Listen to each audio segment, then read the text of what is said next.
asociación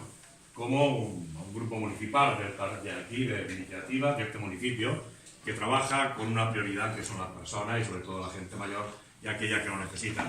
Y seguimos con esa obligación y entendemos que cada año aquello que hacemos con mucho gusto y que trabajamos, que es la venta de lotería de Navidad, y aquello que se saca y que de forma voluntaria aporta la gente, lo damos a la asociación local de Oncolliga,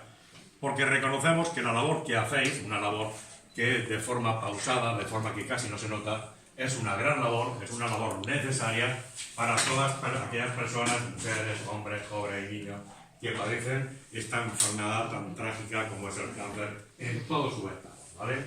Nosotros, eso nos llena de un orgullo especial y cada vez nos ponemos muy así cuando lo decimos y lo vamos a vosotras, porque reconocemos que ese trabajo que hacéis aquí, día a día, callado, lloviendo, con frío, que salís a ir al mercado, a trabajar, a vender elementos que habéis hecho con vuestras propias manos, simplemente con la única afición de recoger esa pequeña ayuda que luego dais a la asociación de Oncolliga a nivel provincial